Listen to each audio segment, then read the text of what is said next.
Hey y'all, hi. All right, it's actually happening. It's time for the next episode of New Makeup Hot Takes, and I'm filming it like on a bullet train, headed for the edge of a cliff. At least that's what it feels like. This is, I think, the last video. I mean, I know so. I know it is the last video that I'm gonna be filming in this space. Everything is about to change. I just filmed a little get ready with me, catching you up more on that, and I don't know, this might actually go up before that, but either the video that just posted or the one that we'll post next will give you a little context about everything that's changing in my life. But for now, let's discuss some of the makeup that's new to the market, and I will give you my hot takes. There's a lot to talk about, and the editing might be a little different for this one because Joe and I have too much going on to properly handle new makeup hot takes right now. It's the hardest video to edit because of all of the pictures going in and out, but we and our wonderful editor Lucy will scrape it together somehow. Whatever it ends up being, I'm hoping that we will be offering you something as everything falls apart and then gets put back together again. Let's get right into the meat of the video. New makeup, hot takes.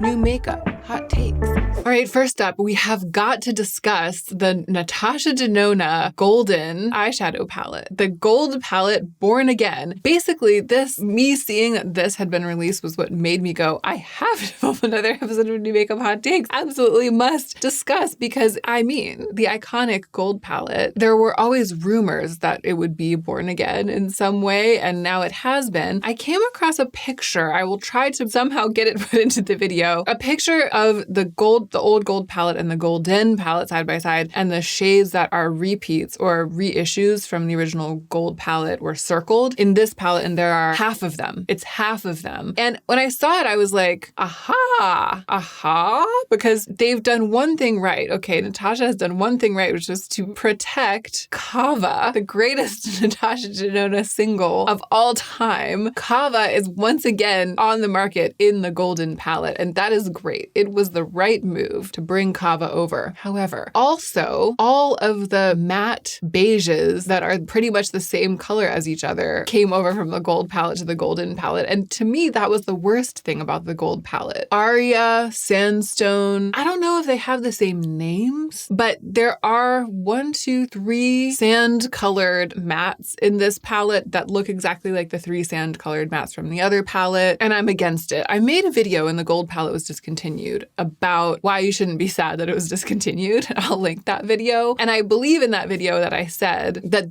this is one of the reasons. It was one of the things that made that palette less usable or gave it less use value and made it less practical for like really using deeply than it kind of seemed at first glance. The gold palette was more about the spectacle of those really crazy, crushy, dynamic shades and the spectacle of the incredibly unique and gripping color story than it was about the use value. And that was largely because of this issue of all of these repeated mattes. Well, here all of these mattes have been repeated again. And then the specialness of the color story, and maybe, although it's hard to tell without actually trying the palette itself, maybe the dynamism of many of the individual eyeshadows has been taken away, or the dial's been turned down, and it's become a much more neutral, run-of-the-mill color story and palette. So that, it's not promising, right? And when I first saw it, I was like, I don't know. I don't know. I kind of feel like I should review it, just given my long personal history with the gold palette. But I think that what I'll say is now, just seeing the release, seeing the announcement, the mattes and the fact that there are all of these sandy mid-tone mattes that are the same as each other, that you can tell without even testing the palette that that's the case. So that is a strong strike against it. And then the other question, the other aspect, which is like the rest of it, I think that, wow, I've really lost the plot in terms of grammar, sentence structure, concept, speaking the English language in general, communicating information. I just fell off the track just a second, just in one moment. Basically, there's a strike against it, which is all of these repeated beige mattes. And then there are a couple of question marks. And to me, the question mark that will make or break the actual palette is the question of how dynamic the actual formulas of the individual eyeshadows are. So if these golds and silvery golds and bronzes that look like they are kind of crushy, creamy, exciting, different, really high performing, like I look at them and I imagine this really dynamic, high-performing, textural variety, you know, if that is what this is, then it'll be incredible. And if the bronzes don't lean too coppery, but if the gold kind of stays truly neutral, this will be incredible. It'll be like my dream palette. But if those shadows are just a little bit more basic and they all lean a little bit warmer, it will not have very much use value for me except for Kava. So I'm curious, and I'm curious to know what everyone thinks about this. And that is my garbled hot take. Okay, full disclosure, it was like a week ago that I went through Trend Mood and pulled things that I wanted to talk about. And at the time, I had that experience that I've been having sometimes where I'm a little out of touch with the makeup community and makeup in general. Then I start dipping my toe back in to put on a look or to create content, and I start feeling passionate again and remembering that I really actually love makeup and that there's a lot that's interesting that's going on, and I start getting excited. So when I planned this video a full 8 days ago, y'all, that is how much of a disaster life is right now. When I planned this video, I picked all these things that I was getting really excited about, wanted to talk about. And now I'm going through and I'm like, why did I want to talk about the NARS Seductive Summer collection? Because now, looking at it now, it just looks like a bunch of copper eyeshadows and bronzers. I'm skipping it. Okay, REFY, I know why I wanted to talk about this. REFY has put out a concealer and an eye balm. I've reviewed a lot from REFY, and I think I've kind of come down into the position that they're a bit of a hit or miss brand for me, but the hits are like out of the park. The things that REFY does well, they do. I mean, some of it's like the best in its class makeup. I love the lip gloss. I love the brow products. I just have a lot of respect for this brand, even though there are some things that I didn't really get along with and some of the packaging I haven't really gotten along with. The concealer looks stunning. I love the aesthetic of the brand, and the lightest shade looks like that kind of greenish neutral, very pale greenish neutral. That is what I need. So this has really piqued my interest. Now, this was announced 3 weeks ago because again, so I don't know, people probably already trying it. It's probably like already been discontinued. That's how late to the game I am. But all I have to say about it, my entire hot take is just that it looks neutral. The jury's still out, but I'm following its future career with great interest. Oh, Rabanne Dramalips Glassy Pearl Lipstick. So my new favorite product is this Rabanne Lip Balm in the shade Soul Kiss. It is all that I've wanted to wear. It is the perfect tinted lip balm, the perfect cool tone shade, hard bullet, lots of thick coverage. I'll talk about it more in a future video specifically about lip balm. I couldn't love it more. And it was a tip off from one of you that caused me to get this. So I didn't really know about this brand. I think it's like a fashion brand's makeup line, but they have released these lipsticks in the same packaging, and one of them is like greenish brown. The colors just look fantastic. And you know, this color is really good. And they have these pearly, glassy, 130, the shade 130 looks like my dream lipstick. It's called Go Bankrupt. I don't know what the situation is with this brand. They're just coming onto my radar just now, but coming in hot with this balm and this lipstick and even these sort of pearl, ultra shiny lipstick with suspended pearls. The issue is price, right? It's expensive. It's like a luxury makeup brand, I guess. A fancy brand. But to me, this is a release of great interest because I like everything about the one product I've tried, and this is basically more of the same, but just slightly tweaked. Which is not to say I'm going to run out and buy it. So you know that I'm always looking for a reason not to buy things, even the things that compel me the most. Right now I have a really good reason, which is that my life is in chaos. You know, everything's like being packed, being moved. It's going to take a while to unpack, to set up. It's just not the right time to be acquiring a bunch of new things. I'm also always keeping an eagle eye out, though, for things that would be good for me to review for the channel, and sort of trying to balance all of that at once right now. So that's all that's coloring like what you hear me just stream of consciousness saying about these, like reacting in my hot takes. What I can say for certain is that this is a release of great interest. And that's kind of where I'm going to leave it for now. We'll see. Okay, now I'm remembering the vibe when I was first going through the new releases last week planning this video. It really was like everything was tickling my fancy at the time. Everything that I was looking at was like, wow, this looks amazing. The marketing's amazing. The colors are amazing. Everything's amazing. And it was because I was just kind of getting back in touch with my love of makeup. This Gisou lip gloss marketing is what reminded me of what was going on at the time. Because I don't know from this lip gloss, like I don't know what this is. It also says Tutti Frutti Caramel Pretzel. That makes me think that they have strong flavors, honey infused hydrating lip oils. It's not really on my radar. It's not really the kind of thing that I am interested in and really the kind of thing that I want to buy. And if it tastes like mocha fudge pina colada caramel pretzel, like I don't want that. So yeah, I'm not going to buy buy these. I'm not going to review them. I'm never going to think about them again. But the marketing's great. And it's very, I don't know, it sort of reminds me of my youth, but it's like an updated version of that, which is how I feel about a lot of, I think, currently trending things, Gen Z things. It's like a nostalgia and a freshness combined. And there's something about the way that this has been marketing the photo collages that nails that totally. And that was actually the thing that caused me to sit up and take notice and to mention a new makeup hot takes, because I'm as interested in those kinds of things, like the trends in aesthetics, as I am in buying makeup to like hoard in my drawer. I would actually say I'm more interested in that. And so it's nice to be able to say, wow, look at this. They're really nailing something without it leading to a purchase, without it having to lead to a purchase. Oh yeah, this really shows that I was like feeling myself, like feeling my love of makeup in the abstract when I was planning this video a week ago. Because I pulled up the Hourglass, the Hourglass ambient lighting palettes to talk about. And looking at it now from a slightly more centered place, I'm like, Boringsville? Like what? But I guess there is a part of me that has always wanted to want these, that has always wanted to know why they make sense, wanted to want to use them. There's a part of me that's like, I understand makeup better now than I did then. So then being like way back in 2017 or something when these first came onto my radar, when I was first watching a bunch of makeup YouTube, 2016, I think I tried one of these and I was like, for what? But I feel there's part of me that's like, maybe if I tried it now, I would really be able to make good use out of it. And I'm over here never wearing powder.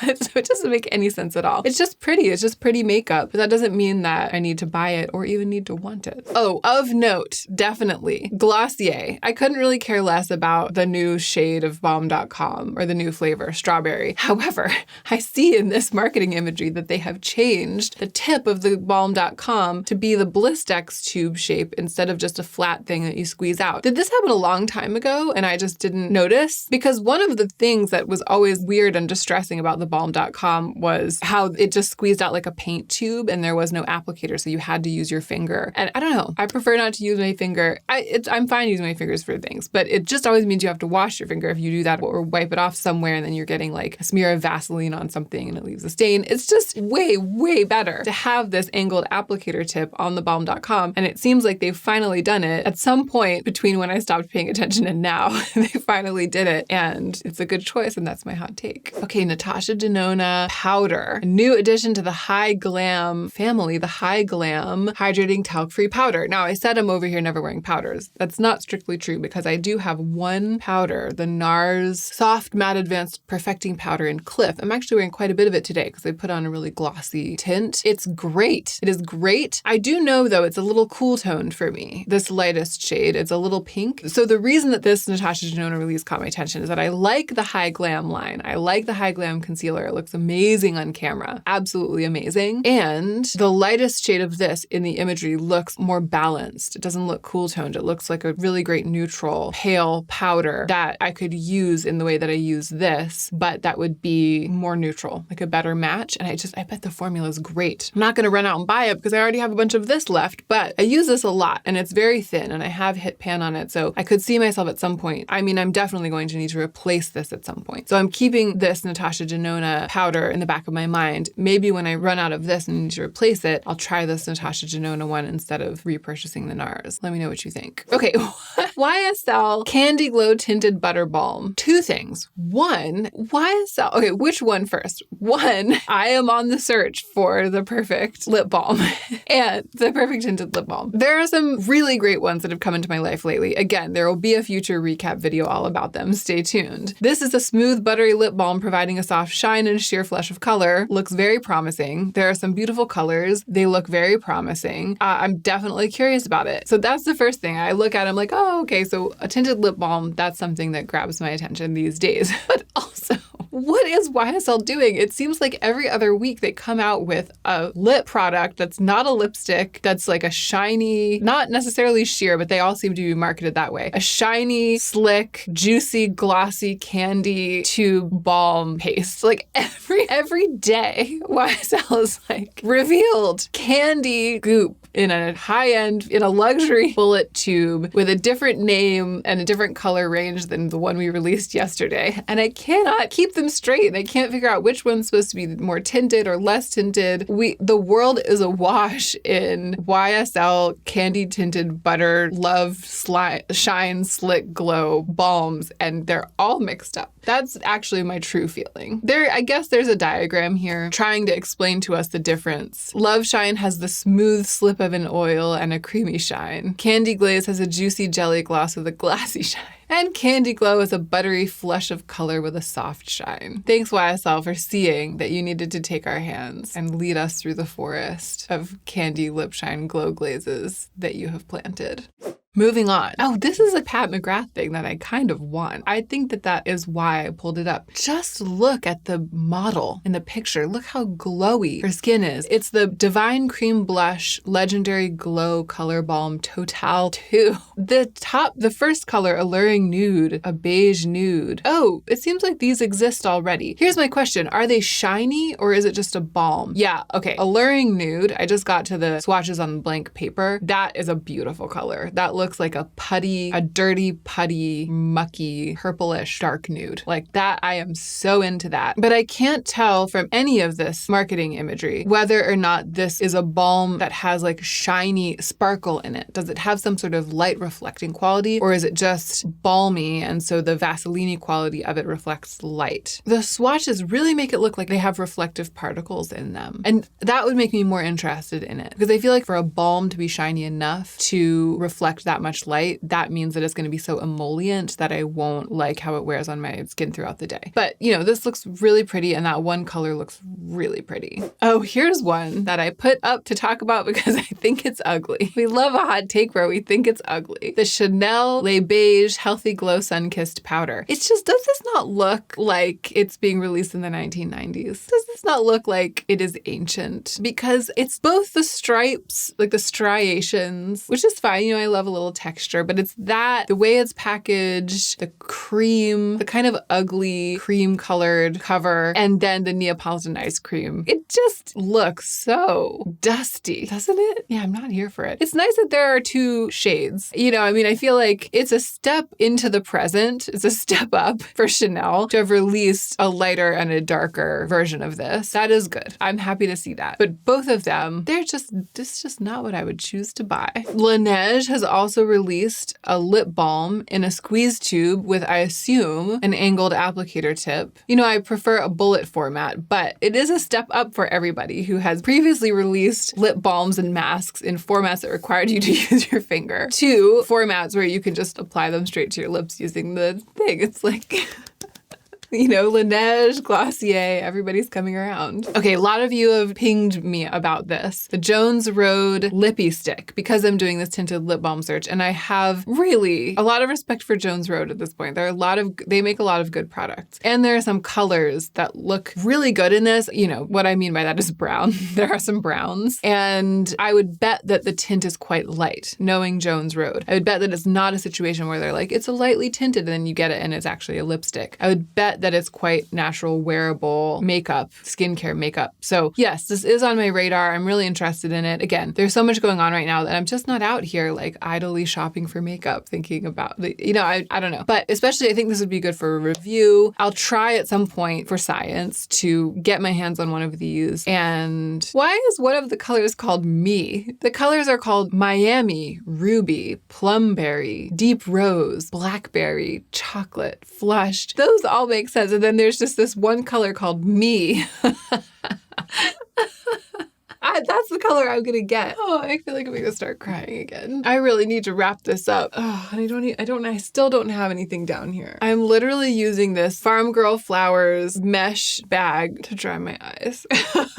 The Natasha Denona Hy-Gen Skincare Infused Glow Beautifier. More just glamorous stuff in the Hy-Gen range. The imagery here, this model with the dewy looking skin, this kind of imagery will never stop entrancing me and making me want to buy a product. I just love that. I love this wet, pearly look, and it seems so well executed here. I also feel like Natasha Denona, and when I did that like brand overview of Natasha Denona, I remember saying this really wet, incredibly glamorous glamorous wet cheek. Natasha Denona basically does better than any other brand. Like, it is just so, the really high shine, super wet, but makeup-y version of that thing. Not necessarily super natural, but the one where it's just like, whoosh, you know, gloss, glowing, makeup-y cheek. Really, really great. But the products that were available at the time for that look were all really orangey and didn't really suit my skin and my makeup aesthetic very well. This looks like something that I could use to create that look in the Natasha Denona fashion, but I could get it in a color that would blend well with my other makeup and with my look. And it's a bouncy face gel wet powder rather than being just like a super dry powder. I don't know. There's a lot that allures me about this, and I'm going to sit with that for a while. I think that it looks really pretty. I remember why I wanted to talk about this. Anastasia. What is this? Anastasia Ethereal Eye Gloss and Lip Gloss. Not only does this eye gloss thing look just like the thing that ColourPop created like 5 years ago. I mean, the bouncy, I can't remember what it's called, ColourPop's bouncy eyeshadow gloss gel thing. But the colors, it's like the Moon Glow palette from, again, like 2016. It just seems like this release got created in 2016 or 17 and then held back for 5 years. And now they're just suddenly deciding to make it. Like, it really seems like that with this. And that is my hot take. That's all I wanted to say about that. All right, that is it, y'all. I have got to go. I've got to go get myself together. I hope you enjoyed this episode of New Makeup Hot Takes. I hope it wasn't too out of date. I hope it's not too late that it's actually being published. But, you know, there are a lot of moving parts right now. A lot of moving parts, and they're all over the ground. And I am going to now cease to film, and I'm going to go and I'm going to start picking them up and putting them back together. And it's going to be exciting. What's on the other side, what it is that we're building next is going to be exciting. So stay tuned. Don't forget to follow me on Instagram if you aren't already following me. I'm trying to make an effort. I'm trying to pick up with